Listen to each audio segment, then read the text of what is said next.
जब आप एक दीवाने की आवाज पार्लियामेंट में सुनते हैं तो माँ और बहनें कहते हैं कि हाँ ये मेरा बेटा असद बोल रहा है।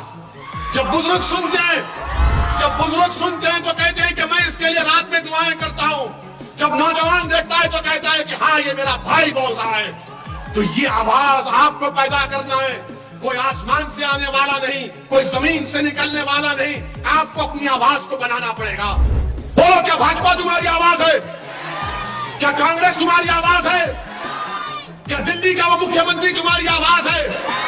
कोई तुम्हारी आवाज को सुनने तैयार नहीं है।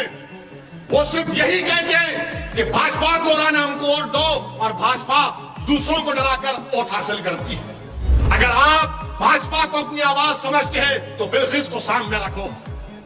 अगर तुम कांग्रेस को अपनी आवाज समझते हो तो फिर 27 साल से कांग्रेस की नाकामी तुम्हारे सामने है। अगर दिल्ली का वो छोटा रिचार्ज आता है तुम उसको अपनी आवाज समझते हो तो तबलीगी जमात पर झूठे इल्जाम को याद रखो। मैं सिर्फ चुनाव की हद तक नहीं आया हूं, मैं बार बार तुम्हारे दरमियान में आता रहूंगा। ये मेरी आवाज नहीं है, ये तुम्हारी दिलों में छुपी हुई आवाज को मैं अपनी जबान से बयान कर रहा हूं। जो बरसों से तुम्हारे दिलों में एक तड़प थी उस तड़प को बयान कर रहा हूं। जो बुजुर्गों के दिलो दिमाग में उनके ख्वाब थे उन ख्वाबों को पूरा करने की कोशिश मैं कर रहा हूं। जो नौजवानों की आंखों में आंसू थे उनके आंसू पोंछने का काम मैं कर रहा हूं। हाँ, तुम अगर मेरी आवाज को दबाना चाहते तो दबा लो। हाँ, मेरी आवाज मेरी मौत से खत्म होगी, मगर मुझसे दुश्मनी करने वालों याद रखो, जब तक अल्लाह मुझे जिंदा रखेगा मैं एक नहीं, अल्लाह ऐसे हजारों मुझसे ज्यादा काबिल लोगों को पैदा करेगा। गुजरात में आपको अपनी एक आवाज की जरूरत है। गुजरात में आपको अपनी एक आवाज की जरूरत है। कौन है तुम्हारी आवाज? क्या भाजपा तुम्हारी आवाज है? बोलो, क्या भाजपा तुम्हारी आवाज है? क्या कांग्रेस तुम्हारी आवाज है? क्या दिल्ली का वो मुख्यमंत्री तुम्हारी आवाज है? कोई तुम्हारी आवाज को सुनने तैयार नहीं है।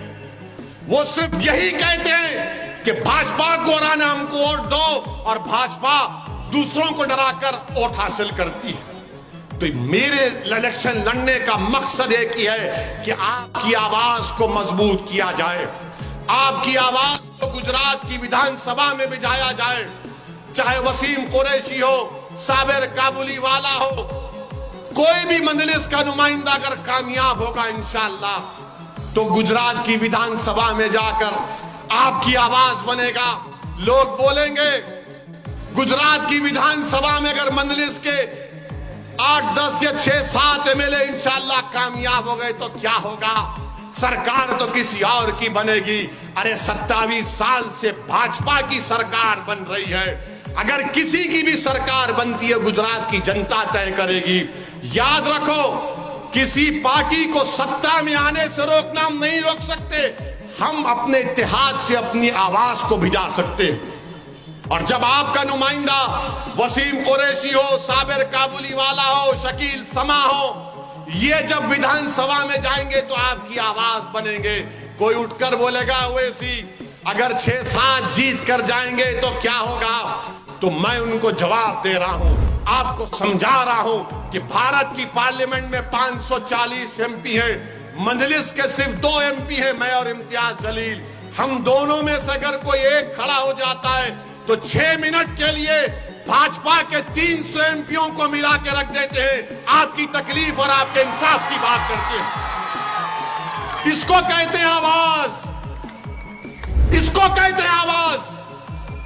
हाँ, कोई कांग्रेस से भी जीत कर गया होगा मगर वो आवाज नहीं उठाएगा, वो खामोश बैठा रहेगा, वो आवाज जबान पे ताला लगेगा।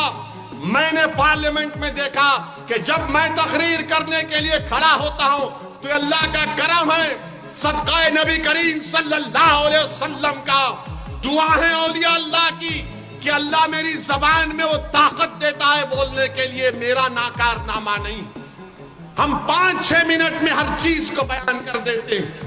यही तो चाहिए गरीबों को, यही तो चाहिए कमजोरों को, यही तो सुनने की आवाज तड़प रहे गुजरात के कमजोर लोग आज। जब आप एक दीवाने की आवाज को पार्लियामेंट में सुनते हैं तो माँ और बहनें कहती हैं कि हाँ, ये मेरा बेटा सच बोल रहा है। जब बुजुर्ग सुनते हैं तो कहते हैं कि मैं इसके लिए रात में दुआएं करता हूं। जब नौजवान देखता है तो कहता है कि हाँ, ये मेरा भाई बोल रहा है। तो ये आवाज आपको पैदा करना है। कोई आसमान से आने वाला नहीं, कोई जमीन से निकलने वाला नहीं, आपको अपनी आवाज को बनाना पड़ेगा। अगर आप भाजपा को अपनी आवाज समझते हैं तो बिल्किस को सामने रखो। अगर तुम कांग्रेस को अपनी आवाज समझते हो तो फिर 27 साल से कांग्रेस की नाकामी तुम्हारे सामने है। अगर दिल्ली का वो छोटा रिचार्ज आता है, तुम उसको अपनी आवाज समझते हो तो तबलीगी जमात पर झूठे इल्जाम को याद रखो।